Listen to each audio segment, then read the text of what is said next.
Hello, clever people, and welcome to my review for The Call of the Wild. So this film stars Harrison Ford in a CGI dog, and it follows the story of this dog who is kicked out of his very fancy house where he lives a very spoiled life, and from there he is forced into a world where he goes through a bunch of different jobs and a bunch of different owners. So The Call of the Wild was a movie I was not looking forward to at all.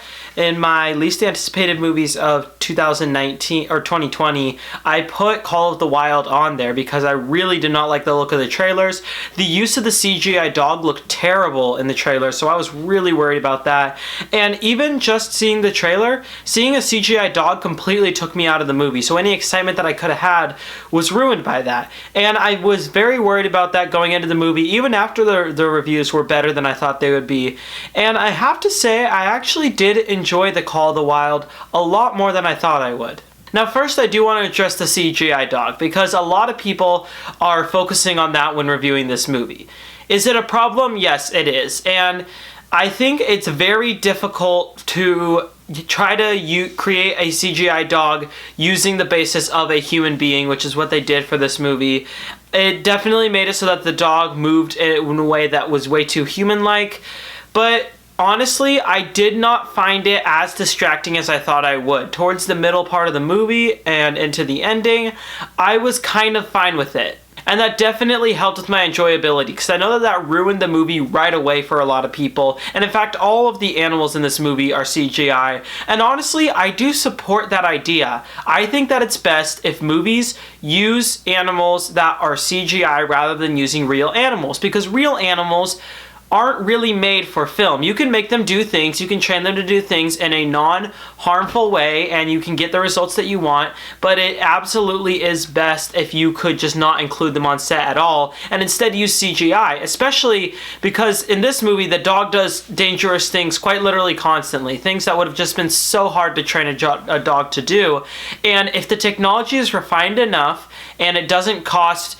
crazy amounts of money, because dog movies can't have the budget that this one did of $110 million, then I think that it could be a new way to use animals on film. But beyond all that, this movie works because I think that the direction in it is very, very good.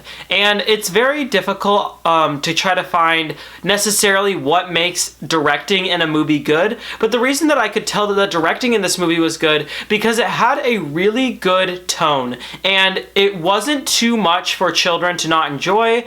So it's definitely ended up being a family movie because it wasn't too harsh for children and it wasn't too kiddie for older people, which I very much liked about it. And every element of the movie works out pretty well. I would say that the acting can suffer at certain times, other than Harrison Ford, who does just a fantastic job in this movie.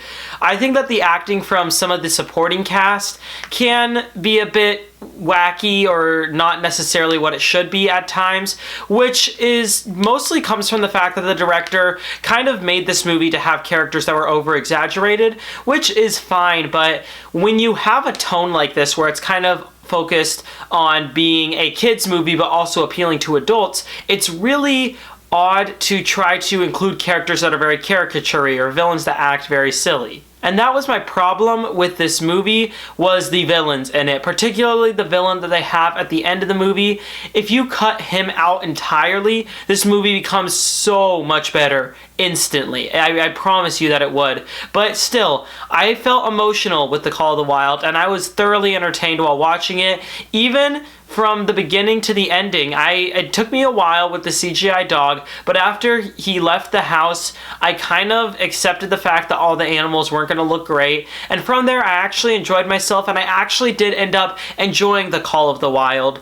Right now, for me, for my number one of 2020, it's between this and The Gentleman, and I know a lot of people wouldn't agree with that. A lot of people thought The Gentleman was clearly better, but I really did enjoy Call of the Wild, but I do understand the complaints, and I do understand a lot of the technical problems.